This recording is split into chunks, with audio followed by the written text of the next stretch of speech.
Perkenalkan, nama saya Monica Koswandi dengan NIM 2109035000008 akan membawakan materi tentang kepemimpinan. Kepemimpinan merupakan perilaku dari seorang individu yang memimpin aktivitas-aktivitas suatu kelompok ke suatu tujuan yang ingin dicapai secara bersama atau sering disebut shared goal. Kepemimpinan juga merupakan suatu pengaruh antar pribadi yang dijalankan dalam suatu situasi tertentu, serta diarahkan melalui proses komunikasi ke arah pencapaian satu atau beberapa tujuan tertentu. Dan kepemimpinan merupakan peningkatan pengaruh sedikit demi sedikit pada dan berada di atas kepatuhan mekanis terhadap pengarahan rutin organisasi. Atau jika disimpulkan, kepemimpinan itu usaha yang positif untuk mempengaruhi atau mengarahkan orang lain untuk tetap atau lebih bersemangat melakukan tugas atau mengubah tingkah laku mereka. Jadi, kemampuan ini merupakan seni yang mempengaruhi orang lain atau semesta untuk mencapai suatu tujuan yang ditentukan. Kepemimpinan secara luas meliputi proses mempengaruhi dalam menentukan tujuan organisasi, memotivasi perilaku pengikut untuk mencapai tujuan, mempengaruhi untuk memperbaiki kelompok dan budayanya, mempengaruhi interpretasi mengenai peristiwa-peristiwa para pengikutnya, pengorganisasian dan aktivitas-aktivitas untuk mencapai sasaran tujuan, memelihara hubungan kerja sama dan kerja kelompok, perolehan dukungan dan kerjasama dari orang-orang di luar kelompok atau organisasi. Adapun alasan kenapa dibutuhkan seorang pemimpin, yaitu karena banyaknya orang yang membutuhkan figur yang memimpin sebagai sosok yang diikuti. Dalam beberapa situasi, diperlukan seseorang yang bisa mewakili kelompoknya sebagai tempat pengambilan resiko bila terjadi terhadap kelompoknya dan sebagai tempat meletakkan kekuasaan. Beberapa faktor yang bisa menggerakkan orang yaitu karena 1. Ancaman, 2. Penghargaan, 3. Otoritas, 4. Wujudan. Kepemimpinan juga dikatakan sebagai proses mengarahkan dan mempengaruhi aktivitas-aktivitas yang ada hubungannya dengan pekerjaan para anggota kelompoknya. Ada 3 implikasi penting dalam hal ini, yaitu yang pertama, kepemimpinan itu melibatkan orang lain, baik itu bawahan ataupun pengikutnya. Yang kedua, kepemimpinan melibatkan pendistribusian kekuasaan antara pemimpin dan anggota kelompok secara seimbang, dikarenakan anggota kelompok juga memiliki sumber daya. Yang ketiga, adanya kemampuan untuk menggunakan bentuk kekuasaan yang berbeda, mempengaruhi pengikutnya dengan berbagai cara. Di sini ada 2 jenis pemimpin. Yang pertama, pemimpin formal. Pemimpin formal yaitu seseorang yang ditunjuk sebagai pemimpin atas dasar keputusan dan pengangkatan resmi untuk memangku sebuah jabatan dalam suatu struktur organisasi dengan skala hak dan kewajiban yang melekat dan berkaitan dengan posisinya itu sendiri. Contohnya, di lembaga eksekutif, yudikatif, legislatif, dan organisasi resmi lainnya. Yang kedua itu pemimpin informal, di mana seseorang yang ditunjuk dan diakui untuk memimpin secara tidak formal karena yang bersangkutan memiliki kualitas dan kemampuan yang lebih dari pengikutnya. Contohnya, pemangku adat, tokoh masyarakat, ulama, cendekiawan, dan sebagainya. Selanjutnya, kepemimpinan dan manajemen. Seseorang dapat merupakan pemimpin tanpa harus menjadi seorang manajer. Contohnya, seorang pemimpin informal. Seseorang dapat menjadi manajer tanpa memimpin. Contohnya, manajer financial account. Seseorang manajer dapat berperilaku sebagai seorang pemimpin asalkan ia dapat mempengaruhi orang lain. Tetapi seorang pemimpin tidak harus menjabat jadi manajer untuk dapat mempengaruhi orang lain. Terdapat perbedaan di antara pemimpin dan manajer. Untuk yang pemimpin, yang pertama itu diangkat oleh pengikutnya. Yang kedua, mengandalkan personal power. Yang ketiga, bertindak sebagai pencetus ide. Yang keempat, bertanggung jawab kepada anak buah atau pengikut. Yang kelima, bagian dari pengikut. Untuk manajer, yang pertama itu diangkat oleh kekuasaan. 2. Mengandalkan pada kekuasaan. Ketiga, bertindak sebagai penguasa. Keempat, bertanggung jawab pada atasan. Yang kelima, bagian dari sebuah organisasi. Selanjutnya, ada juga hal yang menjadi pembeda antara kepemimpinan dan manajemen. Kepemimpinan yang pertama, mengarah pada kemampuan individu dan tidak dipengaruhi oleh birokrasi serta bisa terjadi di mana saja. Yang kedua, berorientasi kepada inovasi. Yang ketiga, merupakan kualitas hubungan. Keempat, diarahkan untuk mencapai keinginan pemimpin. Yang kelima, mempengaruhi orang lain untuk berbuat sesuatu. Keenam, menggantungkan diri pada sumber yang ada pada dirinya.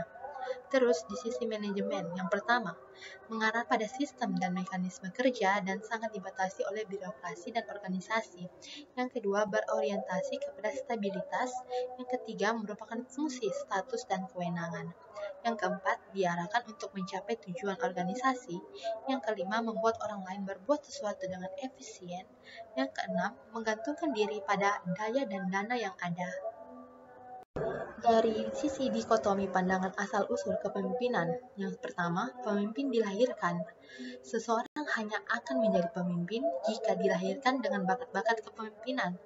Yang kedua, pemimpin dibentuk atau ditempa. Artinya, efektivitas kepemimpinan seseorang dapat dibentuk dan ditempa melalui sebuah pendidikan dan latihan kepemimpinan. Berdasarkan dikotomi tersebut, seseorang dapat menjadi pemimpin yang efektif apabila yang pertama, seseorang secara genetika telah memiliki bakat kepemimpinan. Yang kedua, bakat tersebut dipupuk dan dikembangkan melalui kesempatan untuk menduduki jabatan. Yang ketiga, ditopang oleh pengetahuan teoretikal yang diperoleh melalui pendidikan dan latihan. Adapun fungsi kepemimpinan terbagi atas dua, fungsi yang terikat dengan tugas atau pekerjaan, yang kedua, fungsi yang terkait dengan hubungan sosial atau pemberdayaan kelompok. Jadi, secara umum, fungsi kepemimpinan yaitu satu, pemimpin sebagai penentu arah atau eksekutif. Yang kedua, pimpinan sebagai wakil dan juru bicara organisasi dalam hubungan dengan pihak luar organisasi. Yang ketiga, pimpinan sebagai komunikator yang efektif. Yang keempat, pimpinan sebagai mediator. Yang kelima, pemimpin selaku integrator. Yang keenam, pemimpin sebagai moderator. Adapun tipe-tipe kepemimpinan, yang pertama yaitu tipe otokratik. Dilihat dari persepsinya, seorang pemimpin yang otokratik adalah seorang yang sangat egois. Seorang pemimpin yang otoriter akan menunjukkan sikap yang menonjol keangkuhannya, antara lain dalam bentuk kecenderungan memperlakukan para bawahannya sama dengan alat-alat dalam organisasi seperti mesin, dan dengan demikian kurangnya menghargai harkat dan martabat manusia. Yang kedua, mengutamakan orientasi terhadap pelaksanaan dan penyelesaian tugas tanpa mengaitkan pelaksanaan tugas itu sendiri dengan kepentingan dan kebutuhan para bawahannya. Yang ketiga, pengabaian peran para bawahan dalam proses pengambilan keputusan. Gaya kepemimpinan yang dipergunakan yaitu menuntut ketaatan penuh dari bawahannya.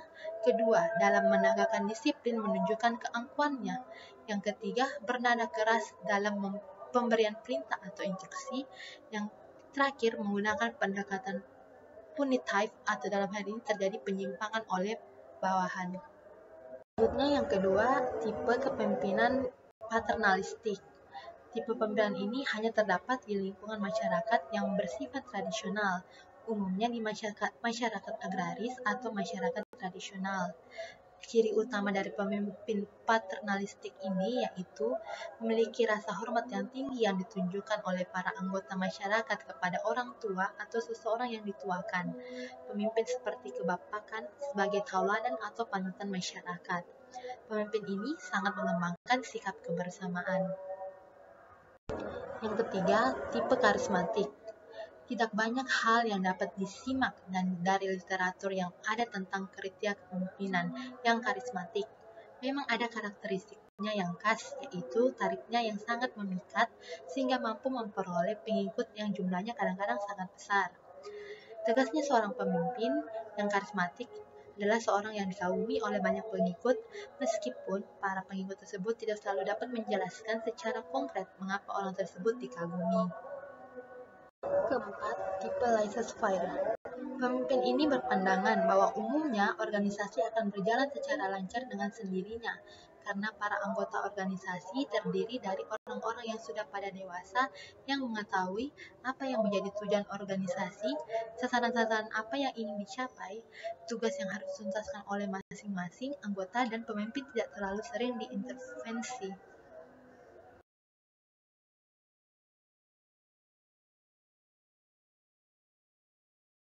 Yang kelima, tipe demokratis. Pertama, pemimpin yang demokratis biasanya memandang peranannya selaku koordinator dan integrator dari berbagai unsur dan komponen organisasi. Yang kedua, menyadari bahwa tidak mau organisasi harus disusun sedemikian rupa sehingga menggambarkan secara jelas aneka ragam tugas dan kegiatan yang tidak bisa atau tidak harus dilakukan demi tercapainya tujuan. Yang ketiga, melihat kecenderungan adanya pembagian peranan sesuai dengan tingkatnya. Yang keempat, memperlakukan manusia dengan cara yang manusiawi dan menjunjung harkat dan martabat manusia. Adapun ciri-ciri kepemimpinan, yang pertama yaitu persepsi sosial. Persepsi sosial dapat diartikan sebagai kecakapan dan dalam melihat dan memahami perasaan, sikap, dan kebutuhan anggota-anggota kelompok. Kecakapan ini sangat dibutuhkan untuk memenuhi tugas kepemimpinan. Persepsi sosial ini terutama diperlukan untuk seorang pemimpin untuk dapat melaksanakan tugasnya dalam memberikan pandangan dan patokan yang menyeluruh dari keadaan-keadaan di dalam dan di luar kelompok. Yang kedua, kemampuan berpikir secara abstrak. Kemampuan berpikir secara abstrak dapat menjadikan indikasi bahwa seseorang mempunyai kecerdasan yang tinggi. Kemampuan abstrak yang sebenarnya merupakan salah satu segi dari struktur intelijensi khusus dibutuhkan oleh seorang pemimpin untuk dapat menafsirkan kecenderungan-kecenderungan kegiatan di dalam kelompok dan keadaan umum di luar kelompok dalam hubungannya dengan tujuan kelompok. Ini berarti bahwa ketajaman persepsi dan kemampuan menganalisis didampingi oleh kemampuan abstrak dan mengintegrasikan fakta-fakta interaksi sosial di dalam dan di luar kelompok. Kemampuan tersebut memerlukan taraf intelijensia yang tinggi pada seorang pemimpin yang harus diarahkan oleh persepsi sosial yang telah diterangkan di atas. Yang ketiga, keseimbangan emosional merupakan faktor yang paling penting di dalam kepemimpinan. Jelasnya, pada diri seorang pemimpin harus terdapat kematangan emosional yang berdasar pada kesadaran yang mendalam akan kebutuhan-kebutuhan, keinginan, cita-cita, dan alam perasaan, serta pengintegrasian kesemuaan itu ke dalam suatu kepribadian yang harmonis. Ini bukanlah suatu kepribadian harmoni yang beku dan statis, melainkan suatu harmoni dalam ketegangan-ketegangan emosional, suatu keseimbangan yang dinamis yang dapat bergerak kemana-mana, tetapi mempunyai dasar yang matang dan stabil. Kematangan emosional ini diperlukan seorang pemimpin untuk dapat turut merasakan keinginan dan cita-cita anggota kelompok dalam rangka melaksanakan tugas kepemimpinan dengan sukses. Teori kepemimpinan terbagi atas 3. Yang pertama, teori genetik. Inti dari teori ini tersimpul dalam mengandalkan leaders are born and not made, bahwa penganut teori ini mengatakan bahwa seorang pemimpin akan karena ia telah dilahirkan dengan bakat pemimpin. Dalam keadaan bagaimanapun seorang ditempatkan pada suatu waktu, ia akan menjadi pemimpin karena ia dilahirkan untuk itu. Artinya, takdir telah menetapkan ia menjadi seorang pemimpin. Yang kedua, teori sosial. Menganut teori sosial mengatakan sebaliknya, yaitu leaders are made and not born.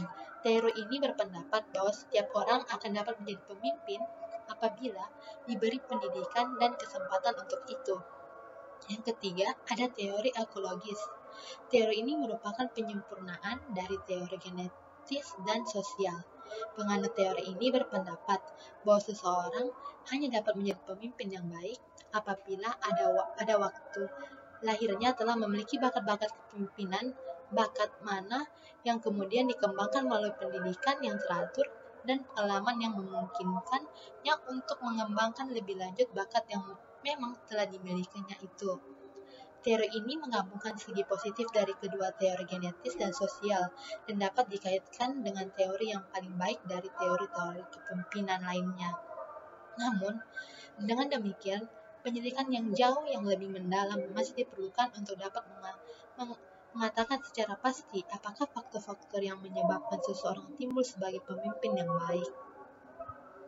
Terdapat juga hambatan-hambatan dalam kepemimpinan. Yang pertama, dari segi faktor internal, kurangnya motivasi dari pemimpin itu sendiri.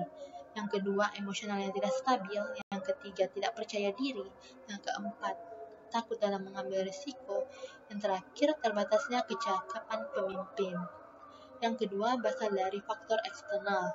Yang pertama, tidak adanya dukungan dari orang terdekat. Yang kedua, tidak ada dukungan dari para bawahan. Yang ketiga, terlalu banyak tekanan. 5 kriteria kepemimpinan dan manajerial. Yang pertama, berdasarkan sifat kepribadiannya, yaitu kemauan menerima tanggung jawab, kompeten dalam melaksanakan tugas, memiliki keterampilan dalam berhubungan dengan orang lain, mampu memotivasi dan memberi semangat, mampu memegang kepercayaan.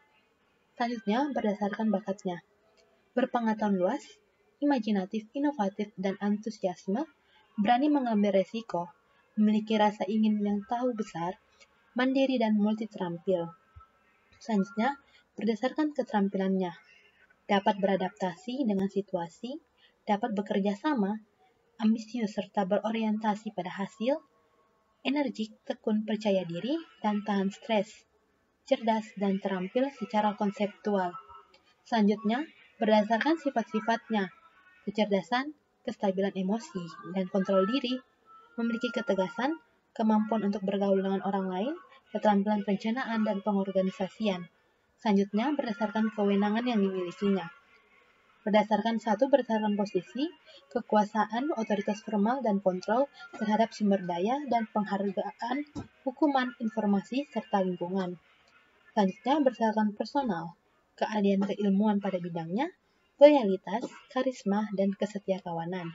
Selanjutnya, berdasarkan politik, kontrol terhadap proses pengambilan keputusan, koalisi, dan kerjasama, serta pelembagaan. Ciri-ciri pemimpin efektif yaitu yang pertama, bersikap luas atau fleksibilitas tinggi, sadar mengenai diri, kelompok, dan situasi, memberitahu bawahan tentang setiap persoalan dan bagaimana pemimpin pandai dan bijak menggunakan kewenangannya, mahir menggunakan pengawasan umum di mana bawahan tersebut mampu dan mau mengerjakan sendiri pekerjaan rutinitas harian mereka dan mampu menyelesaikannya dalam waktu yang ditentukan. Selalu ingat dengan masalah yang mendesak maupun keefektifan jangka panjang secara individual maupun kelompok sebelum bertindak. Sekian materi yang telah saya bawakan terkait tentang kepemimpinan. Lebih dan kurangnya mohon dimaafkan. Sekian dan terima kasih.